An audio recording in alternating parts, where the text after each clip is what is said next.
we should be clear about what a play is. What is a natak? Usually we associate plays with dialogues.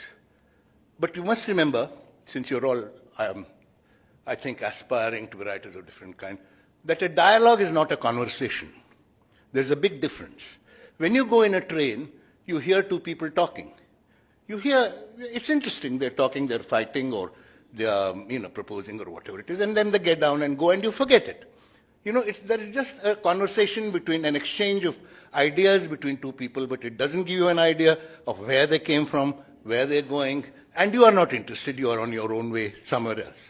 Now, the point about dialogue is that the audience has come there to listen to dialogues being exchanged by the actors. So the dialogue has to tell the audience, who are these people? The first thing a dialogue has to create is the characters. If it's A and B, what is A, what is B, where does A come from, where does B come from? And because of this, a play essentially has, although what happens in a play is what happens in front of you, has a past and a future.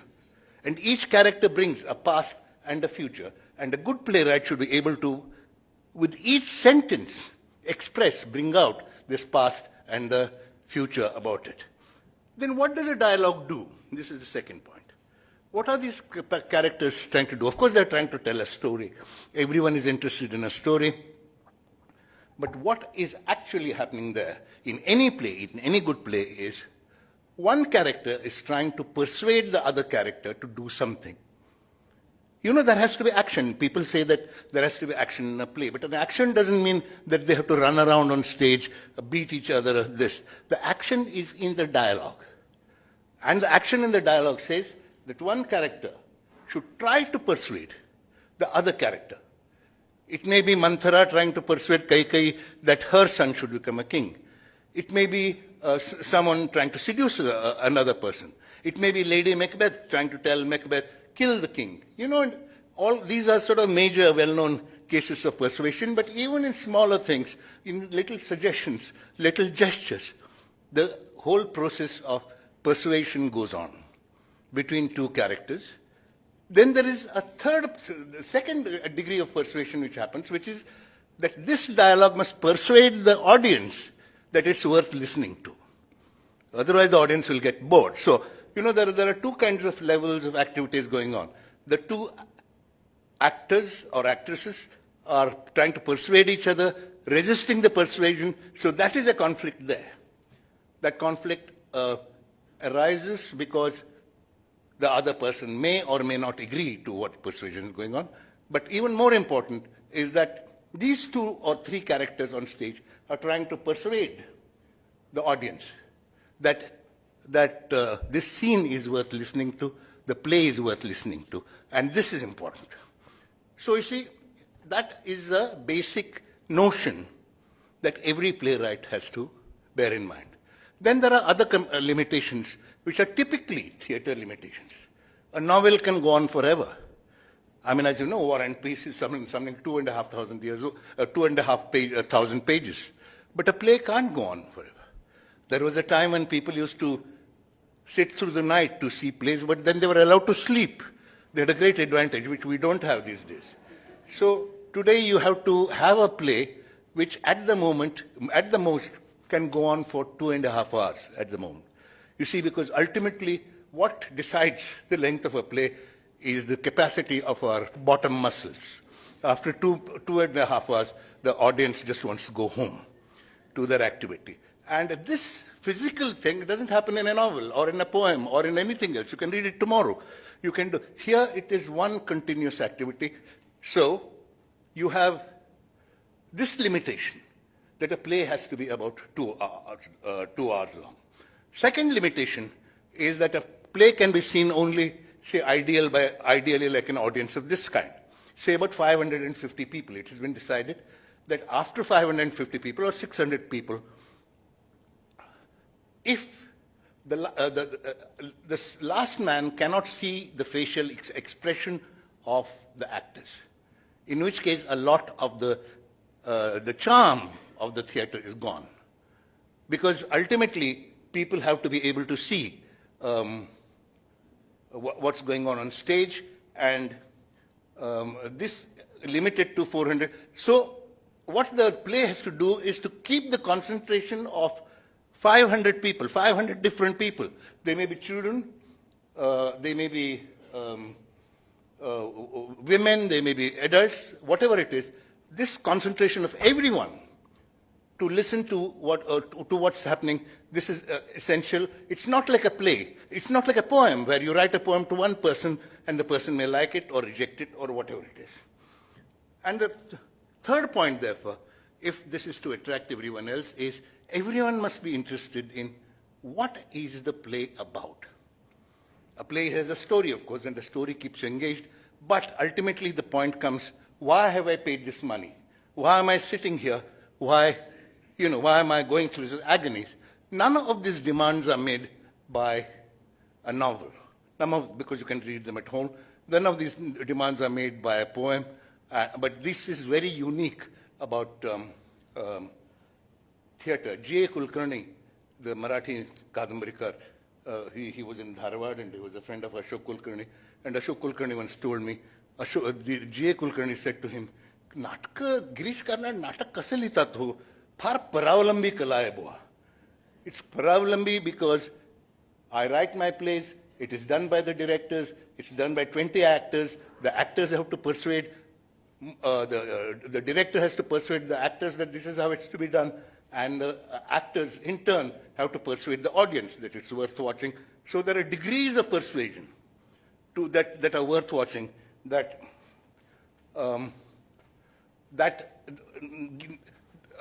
need to give the play a focus. And one thing in a play, which you must bear in mind, you can never refer back. You cannot, no, you won't get an answer because you can't stop the play. The play goes on. It goes on continuously. So the playwright has to be very clear that whatever he's explaining in terms of narrative is clear to everyone at every moment. That the whole meaning, structure of meanings is very clear. You see, I must, for a moment, let me tell you that writing a play is really like building a house. You know, I built my house in Madras, and I built it by, my wife was going for a walk with her daughter. She saw a beautiful tree. Hey, this is not Madras, Bangalore. This was in the days when plots were easily available. And that tree was beautifully spreading out like that. And my daughter said to my wife, oh, you know, we could have a terrace under those branches. And my wife said, yes. So she said to me, let's build a house here, buy the plot. We built a house. The trees, the branches spread out. We built a terrace under the branch where we could have a party. As soon as the terrace was built, there was a space underneath of the same size. So that naturally made the dining room. So the next dining room happened. Now, if the party is going to be upstairs on terrace or in the dining room, you need a kitchen next to it. You see, the kitchen is automatically there. The staircase goes. But if kitchen is there, you can't have a bathroom next to it. So the bathroom goes a little further down. And from the dining room, you have a living room. So what I'm saying is that there is a step-by-step evolution in architecture of how you build a house. Where do you want the bathroom? Where do you want the madi? Where do you want the main door? Where do you want the back door? Where do you want the postman to come? All these decide the structure of the house.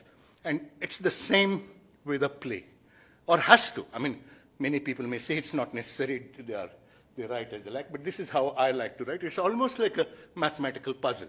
Now, I mentioned one thing. You see, simply things happening on stage don't affect the audience.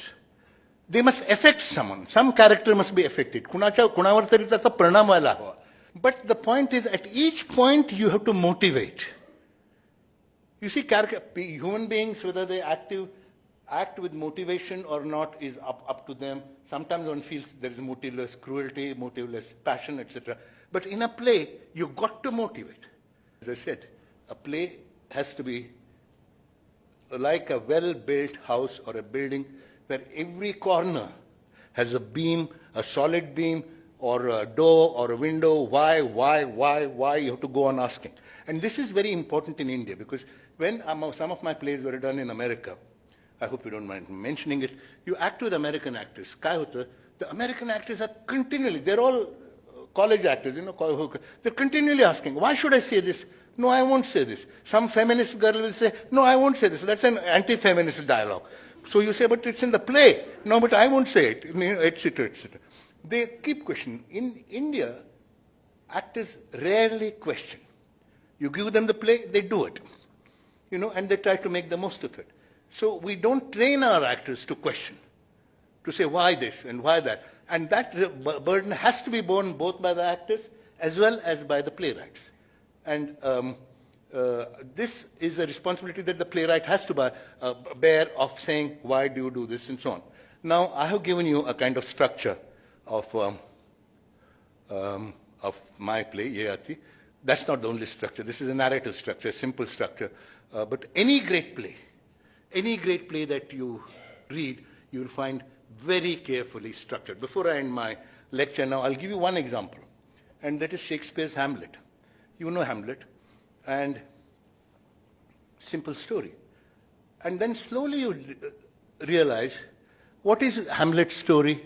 Hamlet goes abroad to the university. He hears that his father has been killed, his mother has been molested.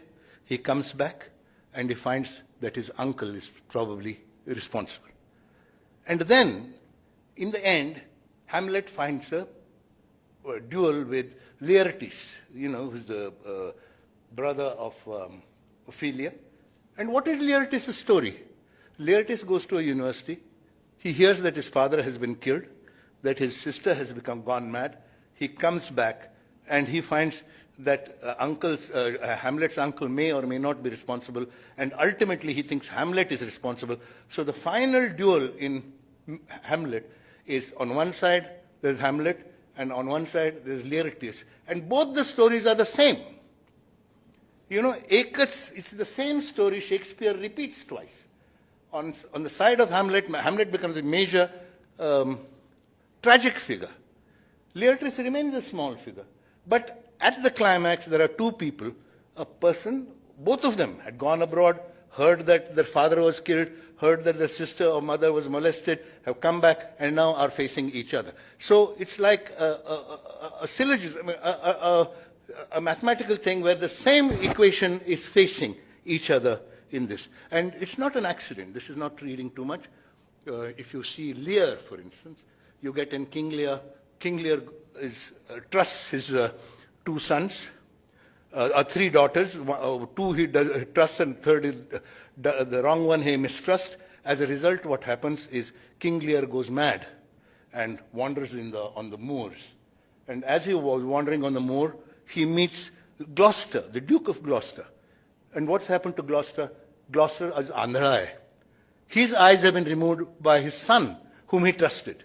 That is, it's again the same story. King Lear trusted the wrong child and suffers.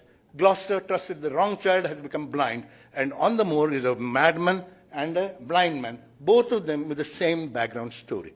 Now, this is not an accident. You see, you may say that Shakespeare is a genius and all this came out flowing. That may be so, but structures don't come naturally. You have to work for them. When Bhimsen Joshi sings a very intricate alap, it isn't just inspiration. There are hours and hours and hours of riyaz that has gone into it. It's created it. And a playwright also needs to do it, to read other plays, analyze them. When you write, question them, and so on. And then you see in the greatest of plays, there's always a structure. A simple example is Shakuntal. I'm mentioning Shakuntal just to say it's not only in the Western plays that you find structure. Shakuntala is a very finely textured play, but Shakuntala, the first act of Shakuntala is in the ashram of Kanwa, and there are no marital relationships. Shakuntala's mother was not married. She was an Apsara. She left her there, and Shakuntala's all her friends and relations are all dear and dear children, and Dasi, vagere, Anuradha. And Kanwa is not her father. She is an orphan in a pseudo family. That's how Shakuntala, the play begins, and it ends where Dushyant and Shakuntala meet in an ashram of a family man. You know, where everyone is connected, and Dushyant meets his wife and meets his son, and all the relationships are established. So very clearly, there is there's a movement in Shakuntala from the first act where all relationships are nebulous to the last act where they are all brought together. And this is not an accident, but ultimately, and this is the final point I want to make, whether a play works or not, apart from structuring and so on, it has to have genuine truth of experience. You know, fake emotions always show. On a stage, this is where great plays and minor plays differ. Whether they convince you, they may bring tears in your eyes, they may bring laughter to your eyes, but do they convince you by their truthfulness?